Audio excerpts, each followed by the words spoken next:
Welcome to the most massive opening we've done on this show ever.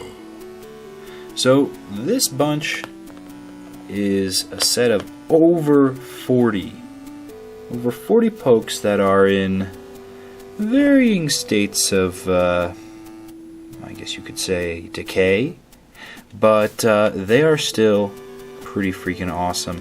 And a lot of them are the old classic Tomy figures. A lot of them are legit. Some of them are not. There's a lot of repeats, and like I said, varying conditions. Funny thing about this Charmeleon, as soon as it loses its fire tail, it cannot stand anymore. So, go figure. But this is actually pretty interesting. Here's a comparison for you. This is just, if I can freaking focus the camera here. Yeah, so this is two ways you could see.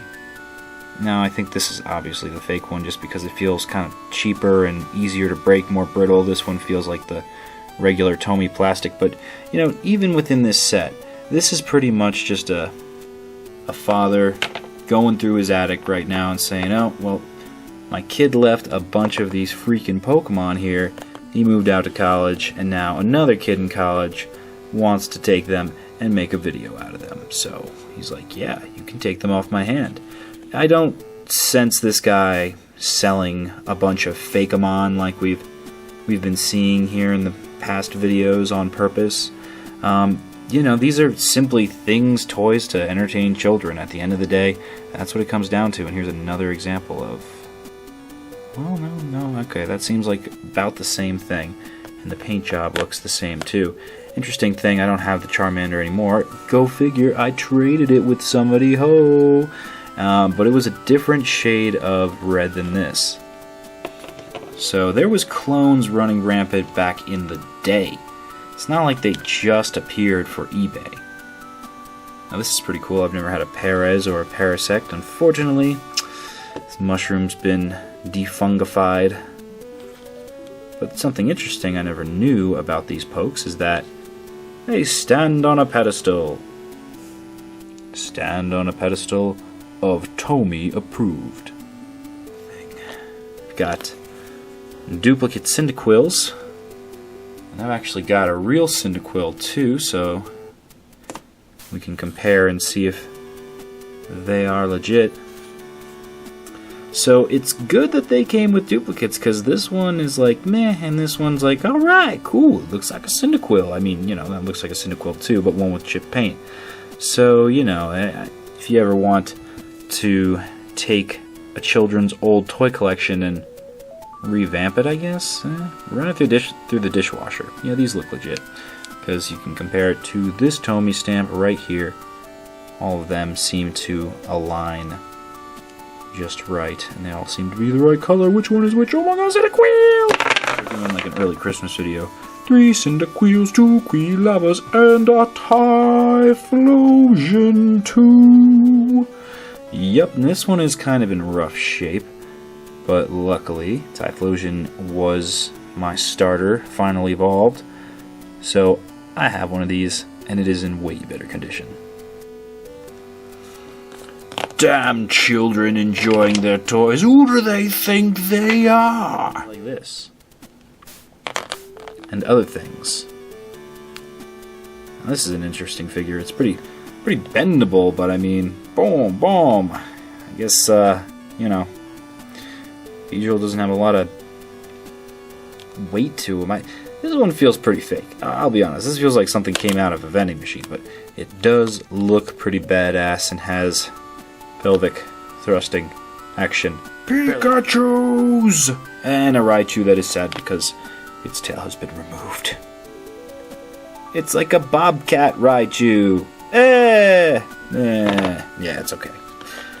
But these fine Pikachus, Pikachai? What's Pikachu plural? Pikachui? I don't know. It's like Ratatouille. But these, well, this one's got a fat ass and keeps falling over on himself. And this one does too, Jesus. Pikachu, you gotta lose some poundage here. I do like the plump Pikachu. I mean, it's pretty cute and fat. But back in the day, you know, Pikachu was all about the snack cakes, as you can see in his doughy physique. A little bit of damage on the back there, but who's looking? Who's caring? It's pretty cool Pikachu. More Primeape and Mankey. I think these two are like probably some of the most common.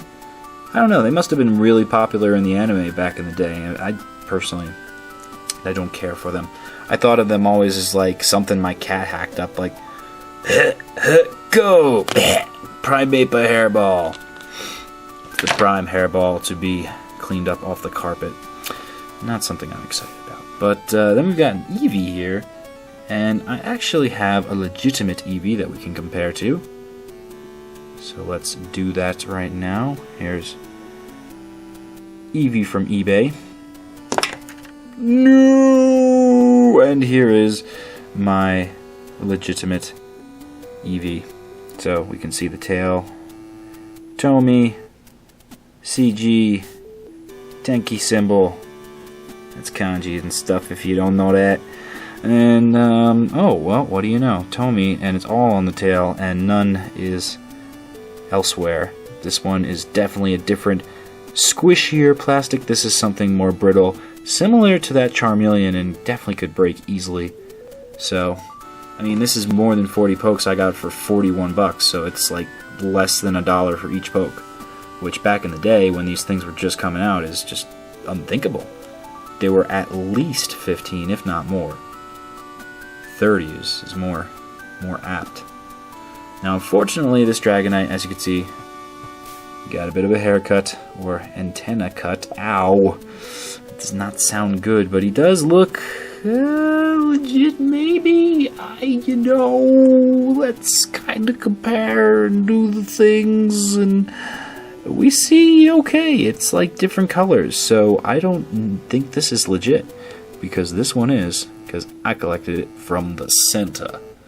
The center of the universe. No, just the Pokemon Center back on the East Coast. Pretty cool to have a Pidgeot. I wish it was not so beat up, but it's not bad. It's not bad, you know? But oh yeah, the tangent I started, if you're a parent that's watching these videos, consider this! Decoy toys could have toxins in them and other bad things, and shatterable plastics that will choke your little one out if they're chewing on them. You never know. One thing I know for sure by the flimsiness of this Butterfree, it's just so, again, it's pretty thin. I mean, Butterfree's wings, like, what is it going to be thick? But I mean, it's just the bendability of the plastic and the fact that, again, these are broken. The legitimate figures that I've seen in this set so far have stayed in one piece. If, you know, not a little bit of chipping, that's going to happen with anything. But this looks legit. And we did get an Alakazam in a previous video. You can check that out and compare there to see. But I want to see what you think about this giant pile of pokes. Do you think that it is better to pay a giant wholesale price on a bunch of pokes of varying quality, or, you know, just prime pick those little bits of eBay for only legitimate figures? I mean, I think what you can understand from all these videos is that finding the legit figures are actually not as easy as it seems. So let me know in the comments below. I'm really interested to what you think is better. And guess what? This is not even the end of this series video, two-parter, I guess you could say, because obviously this series goes on with each eBay collection we acquire. But there are so many pokes in this video, I don't want to bore you, so I'll bring you back to open up the other 20 or so more that we've obtained. Stay tuned and subscribe.